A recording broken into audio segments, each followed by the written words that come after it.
The Syria and Lebanon Campaign, also known as Operation Exporter, was the British-led invasion of the Vichy French colonies of Syria and Lebanon. It started in June 8th and ended on July 14th of 1941. Hostilities commenced on June 8th, 1941, and the following day was the first important battle of the war, which was the Battle of the Litani River. The Battle of the Litani River began on June 9th, 1941, and ended on June 9th, 1941. It started with Australian troops attempting to cross the Litani River, where they met very scattered and disorganized French resistance. And there was an attempt by British commandos to do a landing on a beach. However, this beach had bad conditions, so they wouldn't be able to land. And so the French were able to blow up a bridge, which helps them. However, in the end, it didn't help them because they eventually lost the battle after they attempted to do a counterattack with armored cars, where their armored cars got kind of obliterated. There was heavy fighting at the French barracks, where there was heavy casualties on both sides. However, the Vichy counterattacks were all fought off, and the Allies won the battle. The Litani River was part of a more general British advance towards Beirut, which was the capital of Lebanon and one of the primary objectives of Operation Exporter. 9 days after the victory at the Battle of the Litani River, the Allies were at Damascus, which was the capital of Syria, and still is the capital of Syria. And the attack started on June 18th, of course, in 1941, and it started in the northern village of Al-Mazza. And Al-Mazza was a large village which was actually on the junction between Beirut and Damascus. And it started with the brigade of Indian soldiers who attacked that village in order to capture the position. However, there was heavy fighting, and logistics became super messed up. And they were, for about a day, they were trapped in there with some fierce fighting with the Vichy defenders. They didn't have any logistics. However, the Indians managed to get the message to the British, and so they were able to have a relief force, and they were able to outflank the French and take different positions, such as Al-Qadim, which was a very strategic location, and the Vichy French attempted an armored counterattack, where again they lost a bunch of armored vehicles, and with this counterattack failing, this just left the French to defend without much armor, and so they were basically just plowed over by the British and the Australian and Indian soldiers, and really the battle was just 3 days of French losing their stone forts holdouts, and by June 21st, the city had fallen and the garrison had surrendered.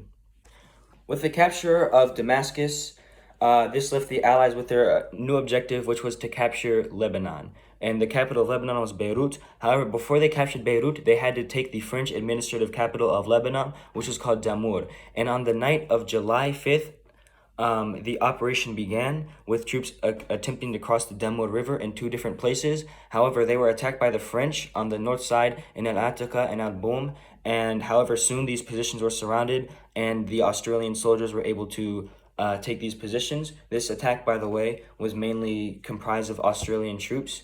And soon, the Australians were outflanking the French everywhere they were and destroying their positions. And they just walked right over the French soldiers. Oh my god! 2 a.m. Oh my god! Their I pioneers no are actually scoped seen him! advancing on the southern outskirts. And soon, on July 9th, the French had surrendered, of course. And with the fall of Damour, the fate of Beirut was sealed. Like, at this point, the campaign was it was basically over at this point. However, the Allies still had to take Beirut. The conclusion of the campaign was on July 12th, 1941, which was the Battle of Beirut, which was really not a battle. It was more just the Allies walking in and taking the Lebanese capital of Beirut, which effectively ended the campaign. The French, of course, surrendered, and 2 days later, there was an armistice. July 14th, the entire campaign is completely over, and it is a sweeping Allied victory. So for a quick overview of the campaign as a whole, the fighting again started on June 8th of 1941, with the first true battle taking place a day later at the Litani River in Lebanon, and just ended basically with the Allies completely steamrolling the French through through everything. However, one important thing that must be talked about is, of course, the battle in the air. Now, initially, Vichy French had the advantage in the air. They had much more planes there, and they had the aid of the superior Luftwaffe on their side. German soldiers did not participate. They didn't have foot soldiers there. However, the Luftwaffe was there helping. However, French, of course, managed to fail at this advantage within just 2 weeks of the campaign because the British employed the tactic of bombing the French aircraft while they were on the ground. At the conclusion of the campaign, the Allies, which consisted mainly of British troops and Australian troops and some Indian troops and also some French troops, had taken 4,652 casualties as well as 41 aircraft. And the Axis, which was basically just French troops and as well as German air power, had lost around 7,000 casualties as well as 183 aircraft.